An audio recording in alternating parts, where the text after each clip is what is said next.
जाल से आजाद होने की कोई सूरत नजर न आई तो उसने मायूस होने की बजाय बड़े इत्मीनान से शिकारी की तरफ देखा और कहने लगी, अक्लमंद और भले इंसान, जरा मेरी बात तो सुनो। मुझ जैसी छोटी और नन्ही सी चिड़िया को पकड़कर आपको कोई फायदा नहीं होने वाला, क्योंकि अगर तुम मुझे ज़िबा भी करते हो तो मेरे थोड़े से गोश्त और गिनती की चंद नरम और नाजुक हड्डियों से तुम्हारा क्या बनेगा? और अगर तुम मुझे बाजार में फरोख्त भी करते हो तो तुम्हें कितने रुपए मिलेंगे? लेकिन तुम मेरी बात मानो और तुम मुझे इस कैद से आजाद कर दो तो मैं तुम्हें इसके बदले 3 ऐसी कीमती और अनमोल नसीहतें करूंगी जो हमेशा तुम्हारे काम आएंगी। इनमें से पहली नसीहत मैं तुम्हारे हाथ पे बैठ के करूंगी, और नसीहत ऐसी होगी जिसे सुनकर तुम्हारा खून और बढ़ जाएगा। और दूसरी नसीहत दीवार पर बैठकर करूंगी जो बहुत ही आला और कारामद होगी। इसके बाद तीसरी और आखिरी नसीहत दरख्त की शाख पर बैठकर करूंगी। इसलिए अब तुम्हारी अक्लमंदी का यही तकाजा है कि तुम मुझे आजाद कर दो और मेरी इन तीनों नसीहतों पर अमल करके दुनिया में बड़ा नाम कमाओ। शिकारी ने चिड़िया की ये पेशकश सुनकर थोड़ी देर सोचने और गौर करने के बाद उसकी बात मानते हुए जाल की रस्सी खुद खोल दी। रस्सी खुलते ही चिड़िया उड़कर शिकारी के हाथ पर आ बैठी। पहली नसीहत करते हुए कहने लगी, किसी भी नामुमकिन बात पर कभी यकीन न करना, चाहे कोई भी कहे। ये बोलकर चिड़िया अपने वादे के मुताबिक फिर उड़ी और दीवार पर जा बैठी। वहीं से दूसरी नसीहत करने लगी, गुजरे हुए किसी भी बात का गम कभी ना करना। मेरे इस छोटे से वजूद में 10 दिरहम का एक ऐसा कीमती मोती है जिसकी मिसाल पूरी दुनिया में कहीं नहीं। और इस महंगे मोती को पाकर तुम और तुम्हारे घर वाले खूब ऐशो इशरत से जिंदगी गुजार सकते थे, मगर तुम्हारी किस्मत पर अफसोस, तुमने मुझे आजाद करके एक बेमिसाल मोती अपने हाथों से खो दिया। इतना सुनना ही था कि शिकारी जोर जोर से इस तरह रोने और चिल्लाने लगा जैसे उसका कोई अपना करीबी रिश्तेदार मर गया हो। रोते रोते बार बार ठंडी आहें भरता और कहता, हाय हाय, मैं तो लुट गया, बर्बाद हो गया। अरे मुझ बेवकूफ ने क्या कर दिया, हाथ आए खजाने को खो दिया। ऐसी नादिर चिड़िया क्यों आजाद कर दी? शिकारी जब खूब रोद हो चुका तब चिड़िया ने उसे मुखातिब करते हुए कहा, अरे बेवकूफ और अहमद शिकारी, मैंने पहले ही तुम्हें नसीहतें कर दी थी कि गुजरी हुई बात का गम न करना। जब ये बात हो ही गई थी तो अफसोस से हाथ मलना किस काम का? और हाँ, ए नादान शिकारी, तुमने मेरी पहली नसीहत भी तो गौर से नहीं सुनी। मैंने कहा था ना कि किसी भी नामुमकिन बात का हरगिज़ यकीन नहीं करना चाहिए, हाँ वो कैसी ही क्यों ना हो। अब जरा अक्ल से काम लो और देखो तो सही, मुझ नन्ही सी जान का पूरा वजूद 3 दिरहम से ज्यादा का नहीं है, तो फिर 10 दिरहम का मोती मेरे छोटे से वजूद में कैसे हो सकता है? बेशक कहती तुम ठीक ही हो। ए नन्ही मुन्नी चिड़िया, वो तीसरी नसीहत तो बताती जाओ। अरे भाई, तुमने मेरी पहली नसीहत पर कौन सा अमल कर लिया जो मुझसे तीसरी नसीहत भी सुनना चाहते हो? वो कीमती नसीहत तुम जैसे नादान इंसान के लिए नहीं है। ये कहते ही फुर से चिड़िया उड़ी और शिकारी उसको देखता ही रह गया। देखा बच्चों आपने, वो नन्ही सी चिड़िया कैसे अपनी अक्लमंदी से इस शिकारी से अपनी जान बचाने में कामयाब हो गई।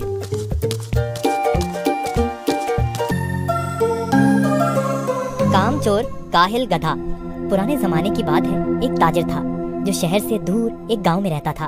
वो तिजारत के लिए रोजाना शहर जाता और मुख्तलिफ अशिया की खरीदो फरोख्त किया करता। तिजारत करने के लिए उसके पास एक गधा था। वो गधे पर सामान लादकर रोजाना शहर जाया करता। ताजिर अपने गधे की बहुत अच्छे तरीके से देखभाल करता, उसकी खुराक का बहुत ख्याल रखता, उसे वक्त पर चारा डालता और पानी पिलाता, क्योंकि ताजिर को पता था कि उसकी तिजारत के लिए इस गधे की बहुत जरूरत है। गधा बहुत सेहतमंद था। ताजिर बहुत सारा सामान एक साथ गधे पर लादकर फरोख्त के लिए शहर ले जाता, लेकिन उसका गधा बहुत कामचोर और आलसी था। उसको भागना दौड़ना, खाना पीना बहुत पसंद था। ओह, आज फिर शहर जाना पड़ेगा। मुझे हमेशा छुट्टियां क्यों नहीं हो जाती? मुझे छुट्टियां बहुत पसंद हैं।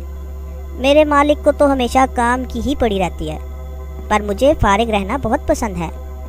मेहनत करना तो बिल्कुल भी मुझे अच्छा नहीं लगता।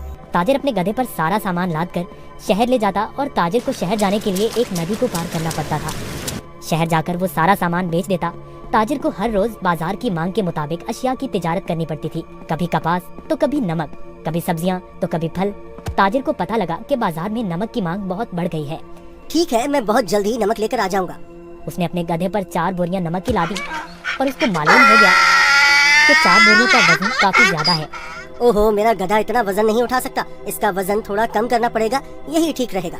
उसने गधे की पीठ से 1 बोरी उतार दी, फिर भी गधा आगे जाने के लिए तैयार नहीं था। ताजिर को अपने गधे का तो बहुत ख्याल था, पर उसको अपने गधे का पता था कि वो बहुत कामचोर और आलसी है। उसने एक छड़ी गधे की पीठ पर मारी और उसे बाजार ले जाने की कोशिश करने लगा।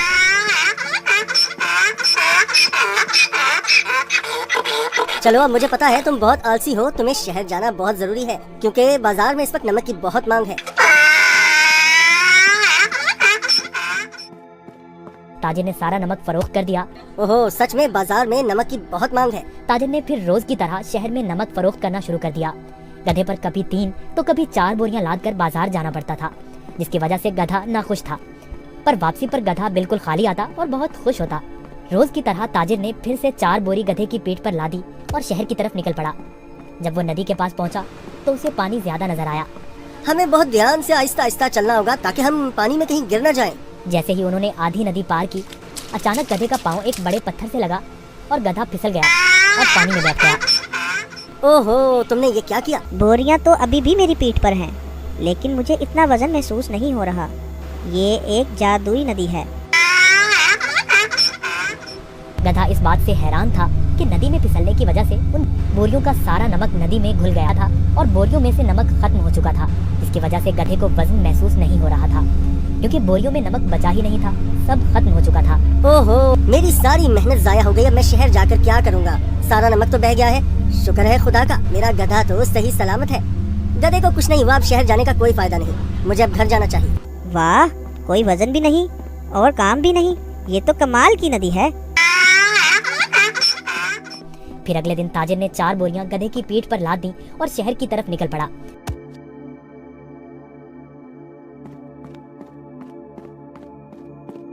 आहा, कल का दिन कितना अच्छा था, कोई काम भी नहीं करना पड़ा था।